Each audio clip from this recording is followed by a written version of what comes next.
Ito po mga boss madam, yung ating sewing machine po na brother. Napakaganda po nito dahil heavy duty po siya and metal parts po ito pong machine natin. Lahat po ng gumagalaw sa loob po nito is lahat po bakal. Ito pong makina po natin, marami po siyang mga tahi. Meron po mga straight, zigzagger, pang aging overlock, garterize, blind hem, and triple straight, and button holer. Very easy to use lang po gamitin ito pong machine po natin. Ang kagandahan po nito, madali lang po siya lagyan ng sinulid dahil pag maglalagay po kayo ng thread, dito po natin ilalagay po yung ating sinulid. Ituro po namin sa inyo para po makita nyo po. Una, number 1, dito po natin idadaan. 2, tension adjustment. Tapos 3, U-turn lang po natin pataas. Tapos number 4, doon po natin isabit sa may bakal. Once na may sabit po natin dyan, dire-diretso po siya pababa. Ang uling sabit dito po sa needle bar dito po. Bali ang pagsuot po ng sinulid po sa may needle, nanggagaling po sa harap ang labas sa likod. Pero ito pong ating sewing machine, meron po siyang tinatawag na automatic threader. Pag halimbawa po, malabo po yung mata natin or nahihirapan tayo magsuot ng sinulid sa may needle, pwede natin gamitin itong automatic threader. Una, sabit lang natin dito and baba lang po natin to. Makita nyo po, automatic pumasok na po yung sinulid natin sa my needle. Ito pong machine po natin, sobrang ganda po nito dahil very easy to use lang po siya gamitin. And dito naman po sa may bobbin, pag kayo po ay naubusan, tulak lang natin to papunta sa right side. And tatanggalin po natin yung bobbin keys natin. Metal parts po ito pong ating makina at saka may mga guide po siya paano maglagay ng sinulid. Halimbawa naman po, maglalagay po kayo ng sa may karayom, sa may winder, sobrang dali lang. Dito po natin to ilalagay, tapos i-ball natin ng i-refill natin. Tulak natin siya pa kanan, pagkatapos start lang po natin to. Automatic po siya nag-refill. Ito po mga boss madam, start lang po natin. Pag okay na, stop. Tulak natin sa left side, ugutin natin, tapos ibalik lang po natin to, yung lagayan po natin ng sinulid. Kahit baliktaran, basta may daan po natin dito sa kanal, pag-iline po natin sobrang smooth. And kukunin po natin yung pinakasinulid, ikotin lang po natin to, isa, dalawa. Yung dalawang sinulid natin, lalagay lang po natin sa likod ng foot. Ay, i-close na lang po natin siya, automatic mananahi na po tayo. Sobrang ganda po ito pong ating sewing machine po na brother, dahil madali lang po siya gamitin. All working design, lahat po nagpapangsyon. Ito po yung selector type po natin, ito po yung start and stop. Speed controller, left side mabagal, tapos right side mabilis. Ito po yung reverse. Halimbawa, tulad po nito, gusto natin ng straight, start lang po natin. Pwede natin siyang bagalan, pwede po natin bilisan. Napakaganda po ng ating sewing machine dahil may speed controller, reverse, long press, automatic atras po yan. Ayan po yung ating street sewing po, napakaganda po. Pag gusto nyo po na zigzagger, ikuti lang po natin to, number 8. Ayan, pinakamadalang po na zigzagger at saka mas malapad.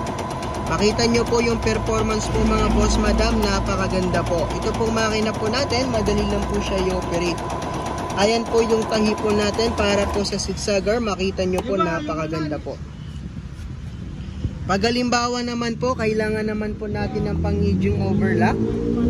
Number 5, ayan, pag nananahi po kayo sa mga edging overlock, meron na po ito pong machine po natin sa mga gilid ng mga damit, mga pantalon, or kahit saan po, basta po pang aging po mga boss madam. Yan po yung ginagamit po natin. Sobrang ganda po ng ating sewing machine po, ito pong brother po natin. All working design, lahat po nagpapangsyon po mga boss madam, kaya wala po kayong poproblemahin. Pag okay na po, stop na lang po natin.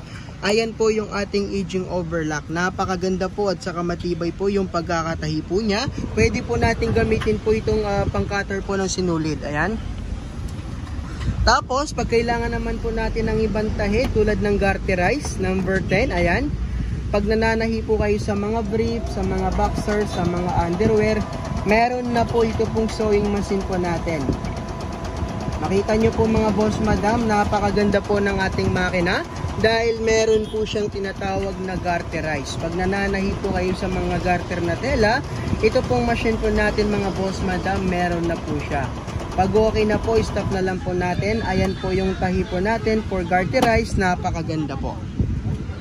Lahat po ng tahi po nito, lahat po nagpapangsyon. Meron din po siyang button holer. Pag gagawa kayo ng mga polo, makakagawa po kayo. Unahin po natin letter A. Tapos letter B, yung laki po ng buttonhole nasa atin lang po. And letter C, tapos letter D. Ayan.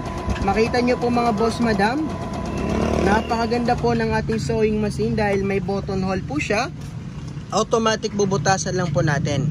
Pwede rin din po kayo magborda ng pangalan, yung tinatawag na manual embroidery, basta po maglalagay po kayo ng guide. Lalagay lang po natin dito sa ANC po mga boss madam, and start na lang po natin. Kahit anong gusto nyo pong lettering, basta po maglalagay lang po kayo ng guide pattern, dahil yun po yung susundan po natin. Sobrang ganda po ng ating sewing machine po mga boss madam. Ito pong brother po natin na new arrival. Ayan po yung ating manual embroidery. Kahit anong gusto nyo po, basta po meron lang kayong guide na susundan, pwede na po yan. Pag okay na stop, ayan po yung ating lettering po mga boss madam na love. Napakaganda po. Halimbawa, dalawang fold, kahit gawin po natin siyang 4. Kayang-kaya po ito pong machine po natin kahit po yung makapal. Lalagay lang natin sa number 2 para po straight na mas madalang. Napakaganda po ito pong machine po natin na brother dahil sobrang dali lang po i-operate. Makita niyo naman po mga boss madam yung performance, napakaganda po. Ito pong makina po natin, matibay po ito mga boss madam ha. Kung sa performance, sa quality, pwede po dahil magandang klase po ito pong machine po natin. Sa may gusto po mag-avail dito sa ating brother heavy duty, makita niyo naman po sobrang ganda po niyan.